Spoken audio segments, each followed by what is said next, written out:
ఇరాన్లో నిరసనకారులను ఉరితీస్తే కఠిన చర్యలు తీసుకుంటాము అని ట్రంప్ హెచ్చరించారు. కానీ ఆశ్చర్యంగా ఇరాన్ ఉరిశిక్షలను వాయిదా వేసేసింది. ఖతార్ ట్విస్ట్ ఏంటంటే, పశ్చిమాసియాలో అమెరికాకు అతిపెద్ద వైమానిక స్థావరం ఉంది కదా, ఆల్ ఉదీద్, ఇక్కడి నుంచి దళాలను తీసేయమని కూడా ఖతార్ ఆదేశించింది. ది టెలిగ్రాఫ్ నివేదిక ప్రకారంగా చూస్తే ఇరాన్ మీద పూర్తి స్థాయిలో విజయం సాధించగలమనే ఒక నమ్మకం అమెరికా అధికారులకు లేదట.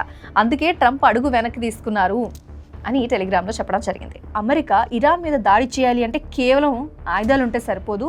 ఇరాన్ భౌగోళిక పరిస్థితి శత్రువులకు ఒక నరకం లాంటిది. పర్వతాల గోడ. ఇరాన్ చుట్టూ జాగ్రోస్, ఎల్బర్ట్స్ ఇలాంటి భారీ పర్వత శ్రేణులు ఉన్నాయి. 1980sలో సద్దాం హుసేన్ ఈ పర్వతాలను దాటలేకే ఓడిపోయారు.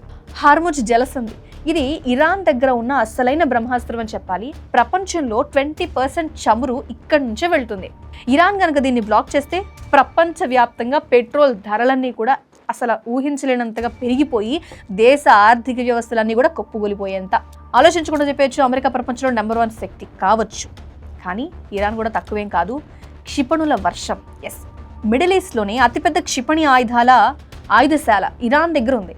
దాదాపు 3000 బాలిస్టిక్ క్షిపణులు అమెరికా స్థావరాలను టార్గెట్ చేయగలవు. ఇక డ్రోన్ కెపాసిటీ చూస్తే ఇరాన్ డ్రోన్లు ప్రపంచవ్యాప్తంగా గుర్తింపు పొందాయి. మంచి రికగ్నిషన్ ఉంది ఇరాన్ డ్రోన్స్కి. మరి సైన్యం దాదాపు 9 లక్షల మందికి పైగా సైనికులు ప్రాణాలు కూడా లెక్క చేయకుండా రెడీగా ఉన్నారు యుద్ధం అంటే.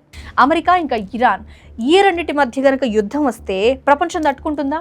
మన దేశం మీద దీని ఎఫెక్ట్ ఎలా ఉండబోతుంది? ఇవన్నీ కూడా మీరు ఆలోచిస్తున్నారా?